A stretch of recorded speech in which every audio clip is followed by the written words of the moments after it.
opportunity na makasama po kayo makapagbahagi ng salita ng Diyos. Salamat po kay Sir Franco sa invitation. Sinasabi po ni Sir Franco kanina, Sir Alex, yung tungkol sa rehab. Yung lugar po ni Sir Alex, blessing po talaga dahil nag-i-scout po ako ng lugar. Maraming lugar sa Antipolo, isa sa Batangas. Nag-pray din po ako ng branch ng rehab. At ito po yung tinuro sa akin ng Lord, yung property po ni Sir Alex. At salamat po sa Panginoon. Kapagsimula na po kami. Tapos na po yung bahay. Para po siyang hindi naundoy. Palakpan po natin ang Lord. Hallelujah. Okay na po. Lalagyan na lang po ng mga adik. Lalagyan na lamang po ng mga may sakit. Yan. Nung in-invite po ni Sir Alex, Sir, ano pong topic natin? Ano po yung tema na gusto niyong pag-usapan po natin? Sabi po ni Sir Alex is about moral decline. Pagpagsak ng mabuting asal, galit. So, ako po ay, this is a testimony, tawag po namin dito testimony and preaching. Kaya ako nagkaroon ng Shepherd Drug Rehab. Ako po yung number 1 pasaway sa aming 7 magkakapatid. Nakakilala po ang mga magulang ko sa Panginoon 1970. Kailan ba yung declaration ng Marshall? 72, 71 ako. Hindi po, panahon na yun. Hindi po maalala. Doon po nakakilala ang Lord. Ang mga magulang ko sa Panginoon, Marshall Lord. May sakit po yung nanay ko. Ang laki po ng bahay namin, mansion. Hindi po siya mapagaling ng pera at ng mga dalawang doktor. May dumating pong pastor, pinag-pray over po siya. Nung pinag-pray over po yung aking ina, sabi po ng pastor, pagka pinagalitan ng Lord, anong isusukoy mo sa Panginoon? Sabi po ng nanay ko, isusuko ko yung buhay ko sa kanya, paglilingkod ako sa kanya habang buhay. So, in his hands, gumaling po nanay ko instant. At ginibag po niya yung kanyang trabaho. Bagsak po kami. Yung mansion namin na nalugi sa business ng tatay ko sa construction business, nag-squatters area po kami. Nagtutulak po ako ng kariton. 3 taon, 1976 hanggang 1979. Ganun po ang yung dati nagpapapan kami, kumakanta pa si Jumilis Patura. Ganun po kapagkaan po yung buhay po namin. Kilala niyo po si Jumilis Patura? Meron po nakakilala niyo po si Jumilis Patura. Ganun po. Kilala niyo po. Wala na rin po si Jumilis Patura. Umuwi na kay Lord. Ganun po. Imagine niyo po. Ganun po kagaan po. Ganun po kami kayaman noon. Tinanggal po ng Lord dahil po. At kami po sa squatters area, nagtutula ako ng kariton. Minsan wala kami makain. 3 araw, pinalo pa ang nanay ko. Bakit ka nagkakariton? Hindi naman kita ginugutog. Hindi ko na masagot nanay ko. Wala na nga tayong makain, mami. Kaya ako nagkakariton Oo, makabigla ako ng tinapay, makakain. Pero nanay ko hindi ko nag-give up sa pagbilig ko sa Panginoon. At yung mga damit po niya, i-eloise niya, para meron lang pamasahe sa Bible study, sa prayer meeting. At purihin po ng Panginoon, yung property po namin dyan sa may Scotland Bank, marami po sa ABCBN, ay binigay po ng Panginoon libre. Panapakan po natin ng Panginoon. Hallelujah. It's about 772 square meters. 4-story building. Una po, tent lang muna. Ngayon po, salamat sa Panginoon, unti-unti po, donation, giving, ayun na pa tayo nagiging patuloy po.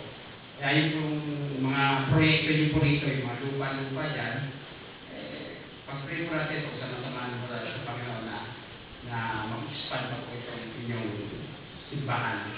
Ito pong property po ninyo. Okay, siguro po pinaka-maganda po bago po magsimula sa pag-share ng salita ng Diyos is let us bow down our head and let us pray. Heavenly Father, narito po kami. Lumabati po sa inyo ng Happy Father's Day. Salamat po, Panginoon, sa mga tatay na narito. Salamat po sa buhay ng bawat sa amin. Salamat po namin na ipuin po kami ng inyong mga salita. Mag-penetrate po, Panginoon, ng inyong mga salita sa aming puso at isip. Salamat po sa opportunity and blessing na tumayo sa inyong harapan, sa harapan ng inyong mga anak, sa lugar na ito. Purihin ka sa pangalan ng Jesus. Amen. I was once an addict for almost 16 years. Pasaway po ako talaga. Minsan po, naglilingkod ako sa Panginoon, kumakanta ako sa choir, saka meron pa po kami quartet, nakatira ako ng sirup. Minsan po yung nanay ko, tapos na mag-preach. 3 beses nag-preach, maaga, tanghali, hapon, tulog na tulog sa gabi, kinukuha ko yung offering para pantira ko ng shabu, pantira ko ng sirop, ng marijuana. Ganun po ako little bit touch ko ng aking testimony. Kaya po napunta ko ang Shepherd Drug Rehab dahil ako po living testimony na ando sa buhay at kaya magbago ng mga naaalipin sa droga. Naniniwala po kayo ron? Yeah, kahit na ano pa mang pang-aalipin, sa topic po natin ngayon is about moral decline. Wala po imposible sa Panginoon. Ako po ay nagpapatuto sa inyo na kahit na gano'n pa katagal, i-rehab, bilang ko ang isang tao, pag hindi sinuro sa ang buhay niya sa Panginoon, wala rin. Pero salamat po at meron tayong Diyos na buhay. Jesus. Palakpakan po natin ang Panginoon. Hallelujah. Ako. Ito po akong ko. Our changing world, the decline of morality. May ating topic.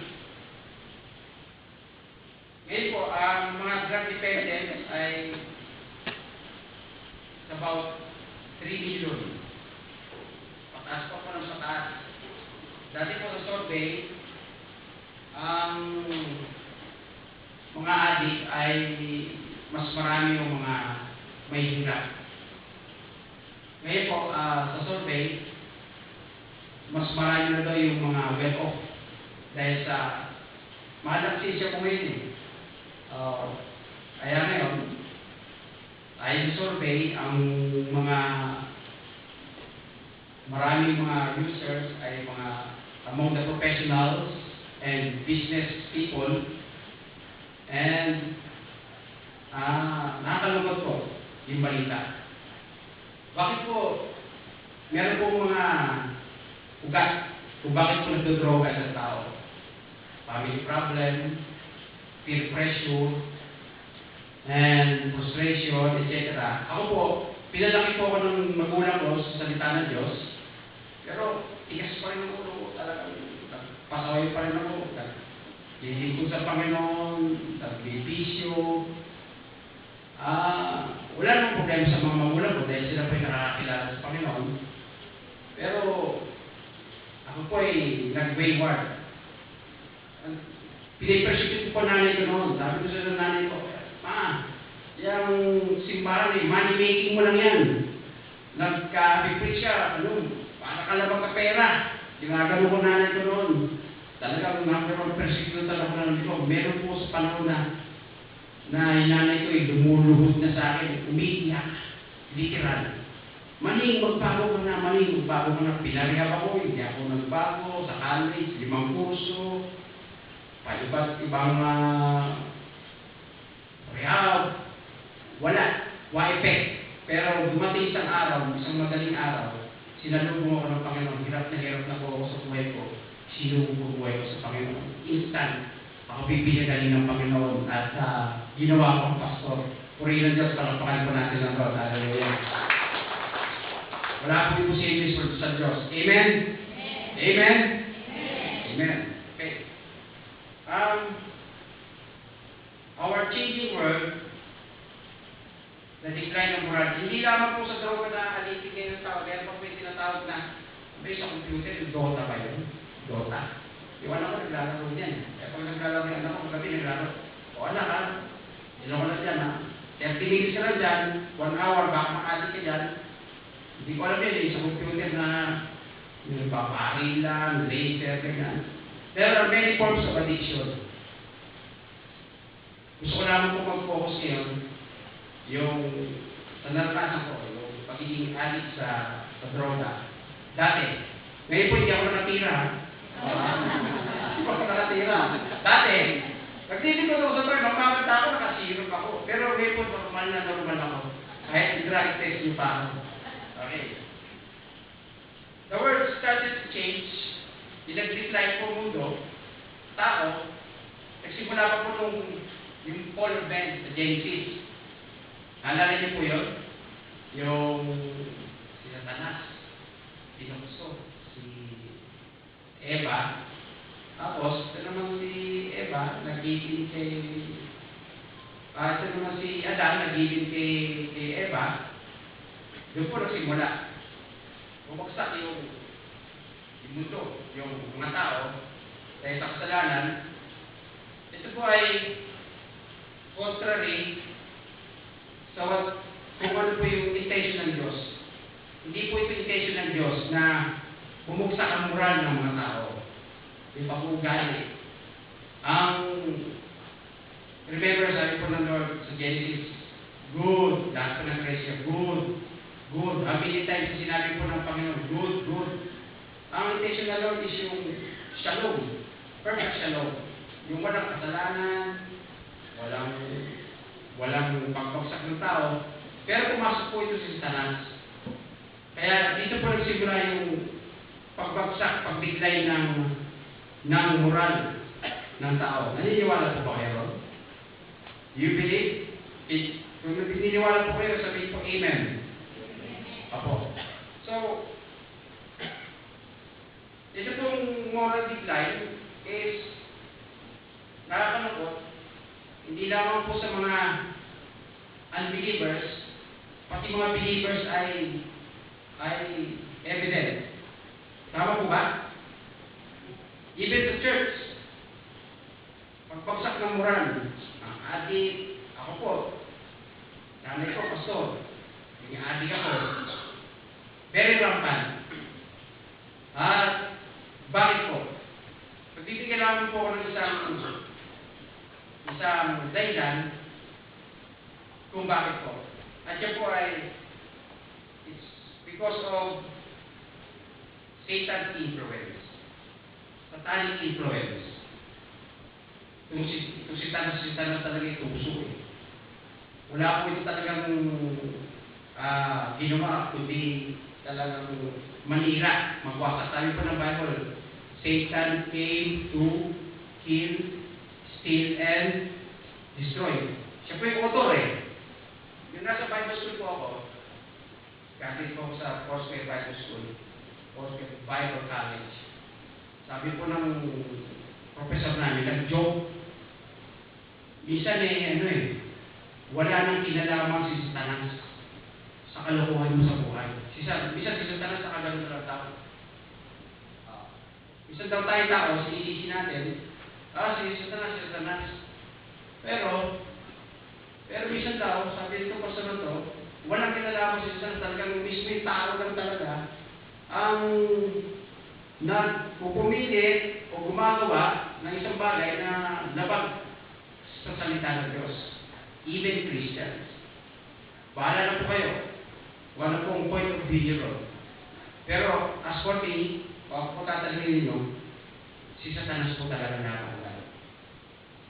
Yung appeal ni Satanas sa sinful nature natin, very appealing yung kanyang influence, kaya po sumasabog ng tao, believers or unbelievers, kaya bumabagsak yung moral, mabuting pag-uugali, pamilya, nawawasak, may mga pasaway, katulad ko dati.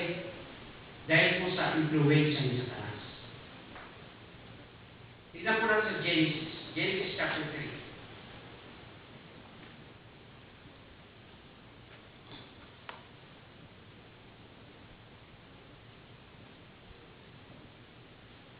Po yung isa sa mga patunay na pagpagsak ng moral, magandang pag-uugali ng mga tao ay dahil kitaning. Genesis 3 verses 1 to 4.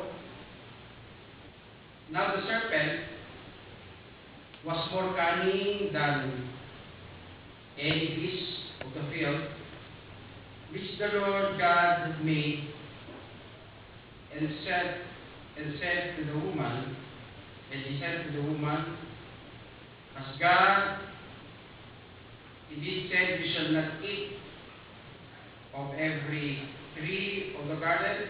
Verse 2.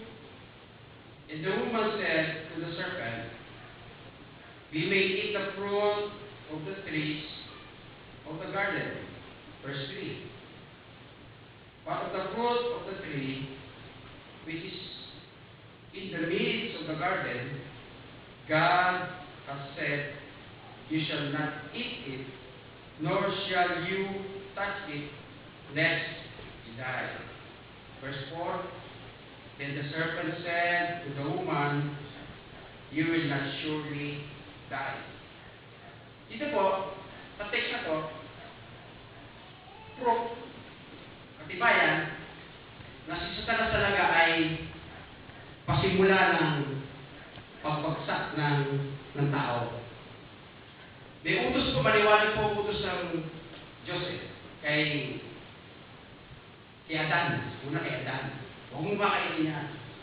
Kasi yan ikamamatay mo yan. Ngayon, nung pumasok si Satanas,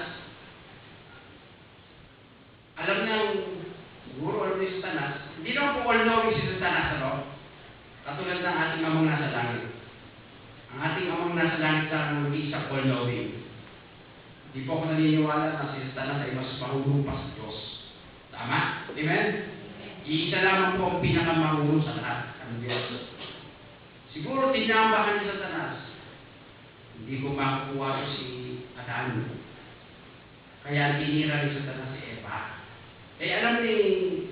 Siguro alam ni Satanas, na kapag nakuha niya si Eva, mapapaniwala niya si Adan. Kaya unang strike ni Satanas si Eva. Kasi love na lang ni Adan si Eva. Nung nabola ni Satanas, na-influensya ni Satanas si Eva, eto na ngayon, natangay na si Adan. Dito po yung simula ng pagbagsak ng moral, ng mabuting pag-uugali. Ano po yung tinutukoy dito po? Yung obedience. Yung pagsunod sa salita ng Diyos. Kasi maliwanag po yung utos ng Diyos Huwag nyo kakainin yan. Huwag nyo kakainin yan. Kasi mabubuksan lang yung mga mata dahil sa evil influence. Masamang influensya ng diablo. Kaya po, ang daming masasama ngayon. Manunod po tayo ng TV. Patayan dito, etc. Nakawan dito. Noong nakaraan po kausap po si Pastor Butch Belica.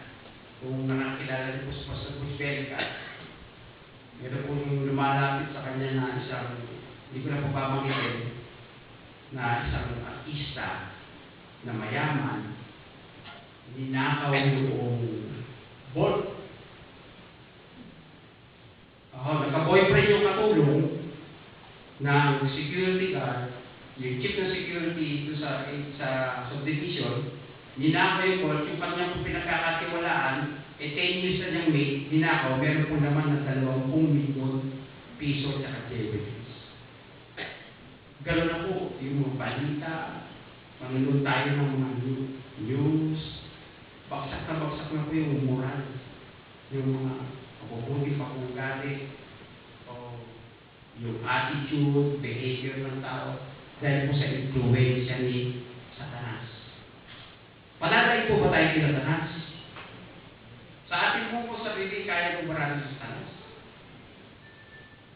Ako po'y pinanganak June 6, 1966. Naiyala po kayo ng kayo nagtatawag ng birthday. I was born June 6, 1966. 4 na 6 po yun, ano? Si Satan, 3 6, ano? Ako, 4 eh. June 6, 1966. Ba't po kayo natatawa? Sobra po ba ako? Yun po pinanganak ng Lord eh. Yun po binigay sa aking birthday. Nung bumabata ako na siya po, kasama ko yung aming mga kabataan, sabi ko doon sa kabataan ko, darating ang araw na itong pagbabatak o influensya ng Diablo ay matatayin ko. Kaya yung interpretasyon ko sa Apocalypse, kaya kong daigin si Satanas sa biyaya ng Panginoon. Palakpakan po natin ang Lord. Yung po yung interpretasyon ko. Sabi ko sa aking kadyamin, nung nakagraduate sa Bible School, i-release out ko yung aking kadyamin eh. Ayaw talaga lumapit sa Panginoon. Talagang ayaw. Ngayon, kawawang ako, hindi ko na alam. Yung huli, pinapalot namin yung pupuntahan. Talaga nagre-reject ko sa Panginoon. Next text po natin, lapit na po matapos. In the last days, evil influence will be felt more and more. Sa huling araw na po, tayo po ba yung nasa huling araw na? Napasa niyo po ba yung sa Bible na una sinabi ng Apostol, last days. Pagkatapos last hour. Yung paikli-paikli. Days, tapos hour. Sabi po sa 2 Timothy, tignan po natin. 2 Timothy.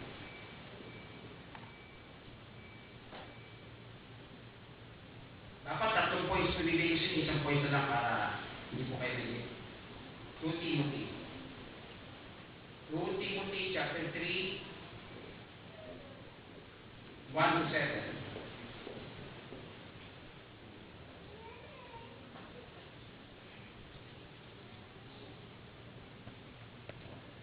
Hindi na po kayo, nandiyan na po kayo, mga kapatid.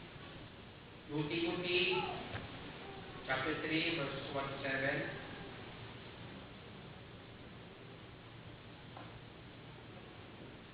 But now, in the last days, perilous time will come.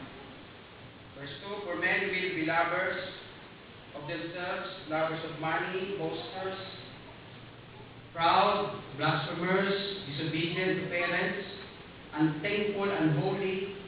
Verse 3, unloving, unforgiving, slanderers, without self-control, brutal, despisers of good, traitors,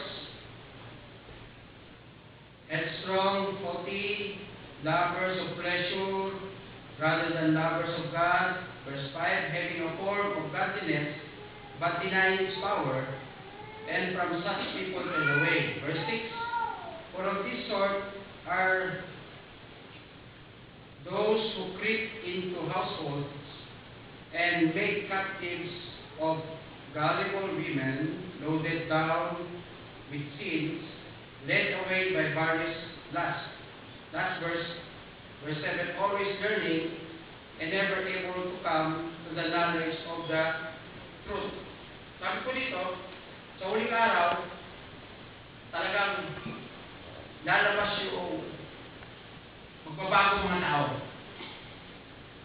Sa huling araw. Magbabago mga tao. Maugali. Dahil sa influensya ng kaaway ni Satanas. Nakakalungkot po, no?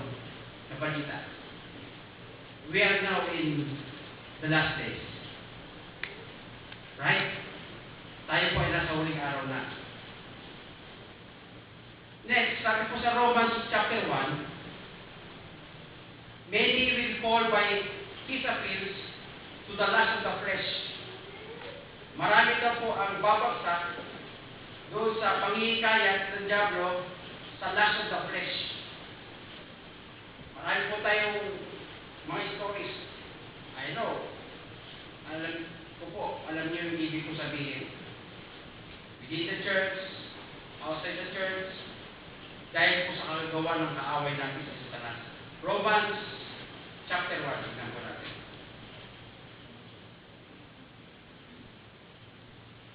Romans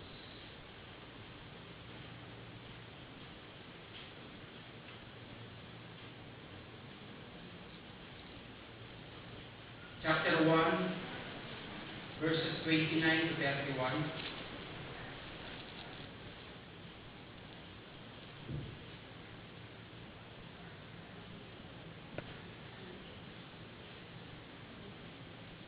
Being filled with all unrighteousness, sexual immorality, wickedness, covetousness, malicious, full of envy, murder, strife, deceit, evil-mindedness, they are whisperers,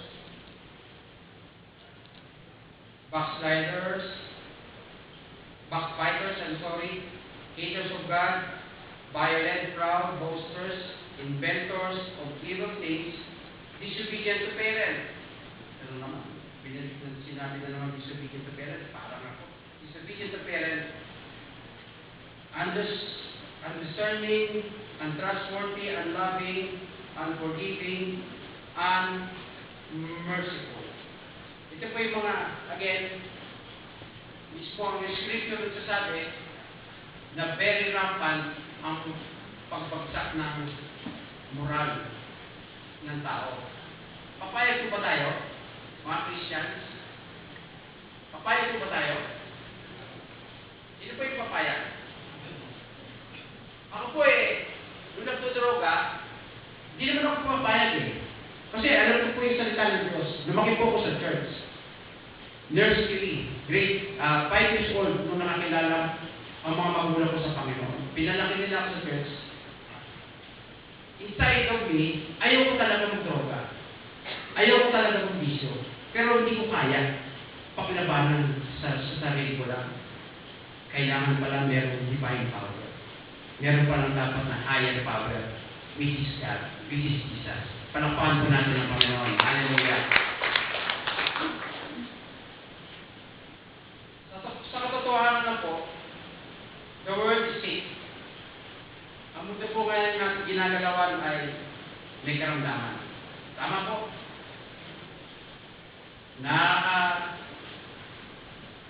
Minsan, kung wala tayong salita ng Diyos, parang nakakatakot ng salansan. Parang hindi na tayo safe. Meron pong ganong feeling, meron pong ganong minsan dumadako sa isip natin na gustong isnatch ng kaaway yung kapayapaan. Ang mundo po ay may sakit. Ano ba yung sabihin? Yung tao. Kaya, yung cross na to, salamat po, nawala na si Jesus dyan. Siya ay bumangon na mula sa mga patay para tayo ay iligtas at i-redeem tayo mga katawan ni Kristo. The world is sick. Moral decline is evident. Moral standards disintegrate. Happy family are destroyed. Yes or no? Yes or no? Yes or no? Yes. Opo. The world is getting worse. But nowhere does the scripture indicate that this should be true in the life of the believers. Totoo po na ang mundo po, ang mga tao ngayon ay bagsak na po yung pag-ugali.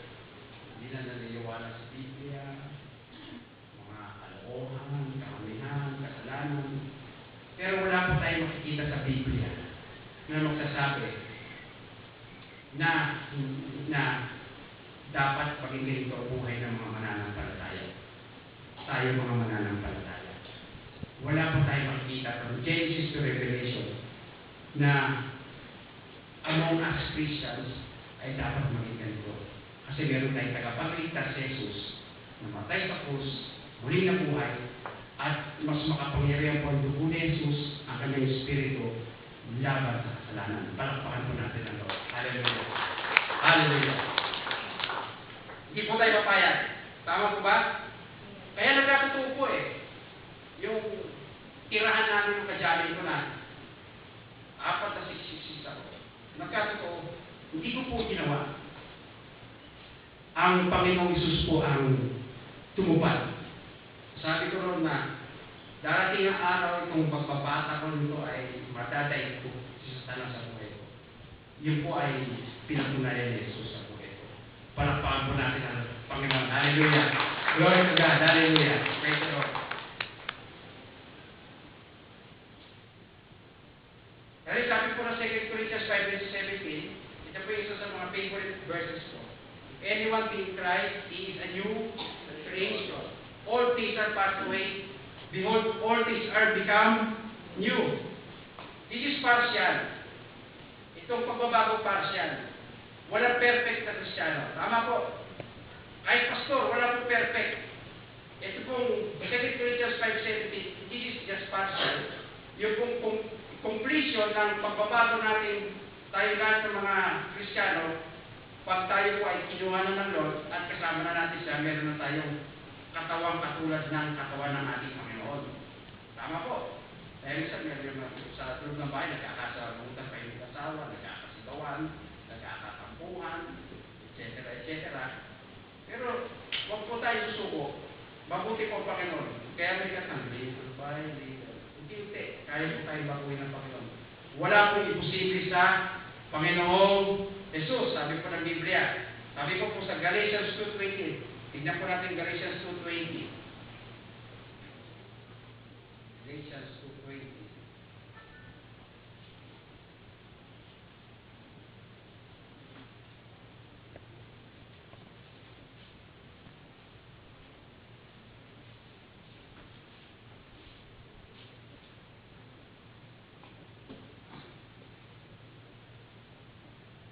I have been crucified with Christ.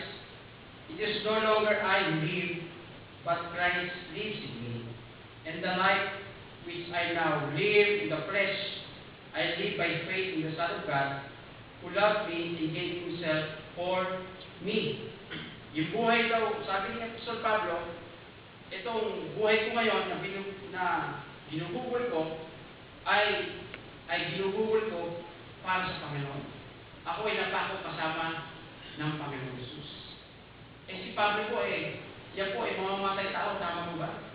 Kung pag-usapan lang po yung sa morality, wala po siguro talaga may mabuting aso si Apostol Pablo. Yan po persecutor ng mga Christian. Marami po pinapatay ng mga mas matawal po sa akin yan. Ako po wala pang napatay.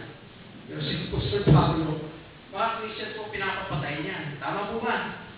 Pero nung binago siya ng Panginoon, ganun na lamang po, ganun siya kaapoy sa Panginoon. Kaya po, hindi po tayo dapat magpatay sa evil influence.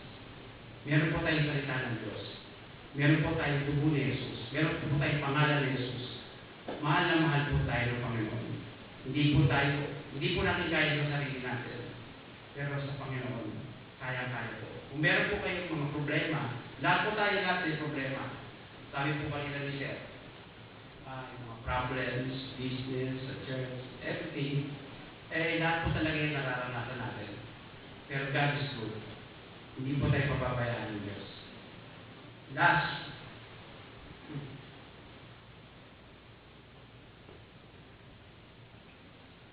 kaya nga binigay ng Diyos na kaya isa-isa niyang butong na anak ni Jesus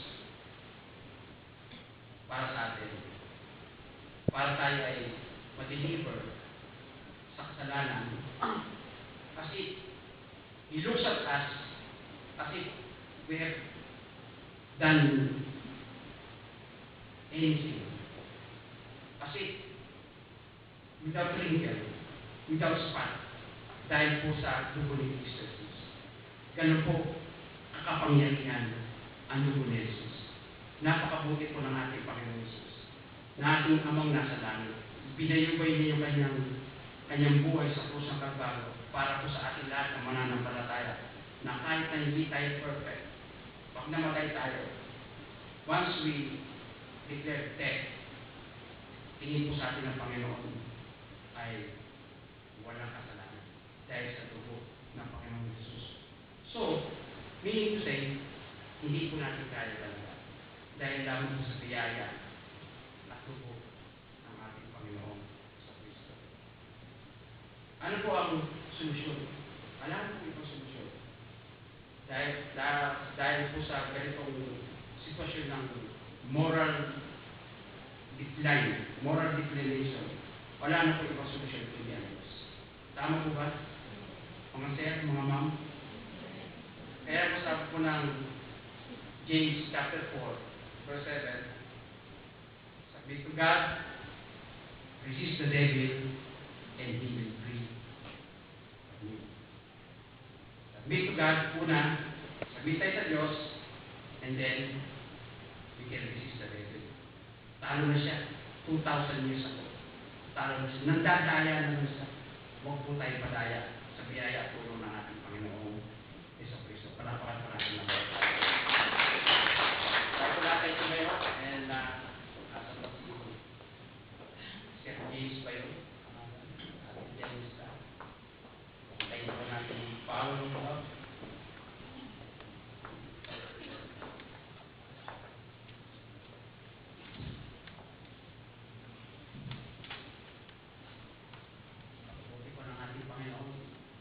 Kabila ng ating mga weaknesses, shortcomings, we miss the mark. Yung cherry, no? We miss the mark. Pero, the Lord did it for us on the cross. At the cross. Dahil sa kapangyarihan ng kanyang pagsunod. Amen?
Bibigyan ko po kayo ng maybe 20 seconds to pray.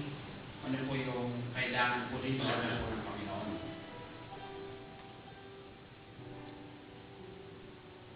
Search po natin ang sarili po natin sa Lord.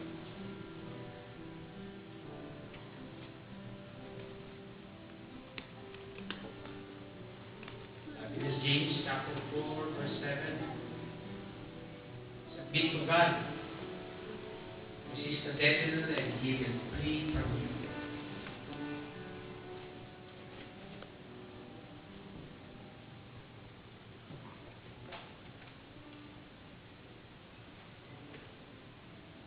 Lord, kami po lahat ay nagbubukas po ng aming buhay sa inyo. Alam po ninyo mga problema namin. Sabi po ninyo, before a word is on our tongue, you know, we complete your word. Panginoon Diyos, even the numbers of our hairs, alam po ninyo, Lord. Hindi ka po sinungaling na Diyos. Heaven and earth will pass away, but your word will stand forever. Heavenly Father, in Jesus' name, Lord, tugunan niyo po mga pangangailangan ng inyong mga anak. Alam niyo po yung mga hinaing na bawat isa sa amin. I pray, Lord, preserve each and every one of us. Sustain us, keep us strong spiritually. We surrender our lives to you, Lord. We accept Jesus as our Lord and personal Savior. Salamat po, Panginoon, sa kapangyarihan ng inyong Santong Espiritu sa buhay namin. The way we speak, the way we act, the way we think. Preserve niyo po mga mahal namin sa buhay, mga miyembro ng aming pamilya, Panginoon. Ang simbahan ito, Panginoon, salamat po sa simbahan ito. Katawan niyo po dito sa lugar na ito ay ingatan po rin yung pagpalain. Keep us holy because you are a holy God. Believe, Lord, in Jesus' name. Whatever we ask in your name, kaya niyo po ibigay. Salamat po, Panginoon, sa kapangyarihan po ninyo sa buhay ng mga sa amin. Salamat po, Diyos. Satanas, wala ka ng kapit sa buhay namin. Talo ka na, tapos ka na. Lututo ka na namin ng influensya mo sa buhay namin. Tanging Jesus lamang ang aming pinagbibigyan sa buhay namin. Kami lahat na narito, Panginoon. We pray this prayer in Jesus' mighty name. Amen. Salamat po natin ang Lord.